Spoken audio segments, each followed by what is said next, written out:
Salutations! Remember back in episode 18, I did a review for the feudal Japan setting Asdivine Kamura?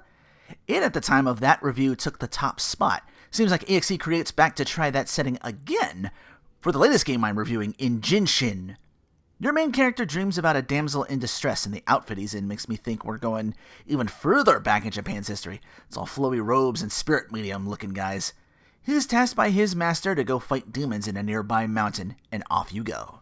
Main guy named Mikazuchi upon this mountain trek meets pink-haired Machina, whose adorableness belies her rank amongst a mercenary group called the Amaterasu clan. You work together to fight a boss, then the village you started from is attacked. It's like the fourth game in a row where that's happened. Your starting village gets jacked up after a little bit, so you gotta go back and deal with whatever's responsible. You get saved from another member of the Amaterasu clan named Hinoko, stepping in to save you from a stronger demon who spirits Mikazuchi's master away. In the next village, you're introduced to the blue-haired Nasuno, sword captain of the Seryu unit, and in the inn, the red-haired Raiden, sword captain of the Genbu unit. I made him the character I walked around with over in the overworld, because he looks like a red-headed Keiji Maeda. And yes, indeed, Hinoko has a Suzaku unit and Makita with the Byakko.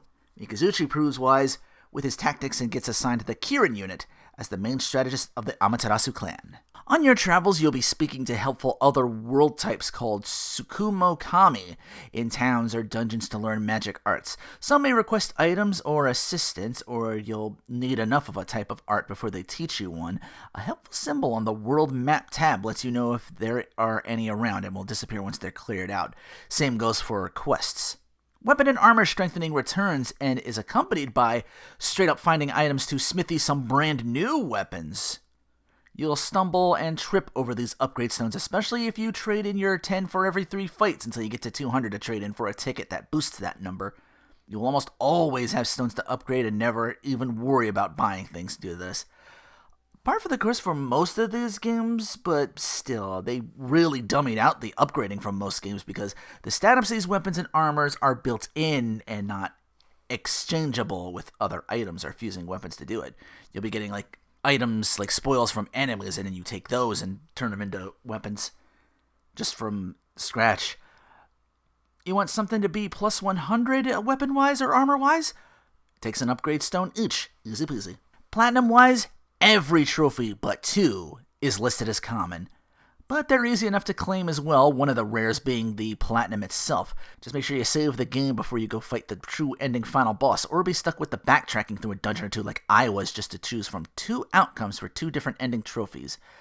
A bit of a pain, but I never gamed overed, so can't complain too much.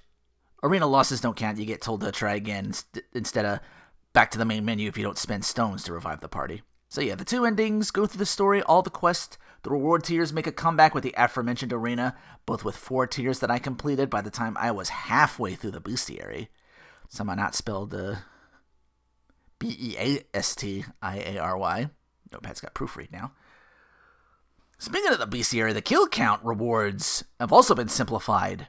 They make their triumphant return here, but the rewards are strictly for enemies in the dungeons, not overworld, or not metal enemies either, which you can still fight. But yeah, it's like way easier because you'll just use the statue to get 3 fights anyway for them. Just makes for great XP though, the metal enemies, because once again, they don't run from the fight ever.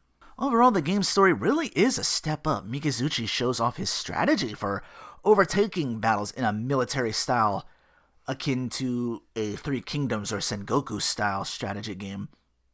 You as a player don't have to worry about that yourself. This is an EXE-Create RPG. But it does illustrate nicely that your party isn't just a motley crew of adventurers. They're all captains. They all lead units. You don't get to play as the units, just the 5 playable characters I mentioned. But it's a little different, so I have to recognize it. I could just hear the Dynasty Warriors music in my head as I read Mikazuchi's dialogue whenever we needed to round an enemy or fortress.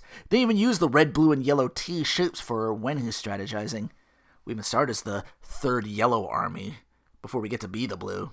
It is really easy to get quests and requests from the arena place. I guess they put those back in from a game of the past because this one doesn't have the daily quest to get stones from. I'm still glad to have the arena and such back. 9.6 times out of 10 if a quest or request or Tsukimo Kami that could teach the entire party a new spell. I already had the items that they'd asked me for.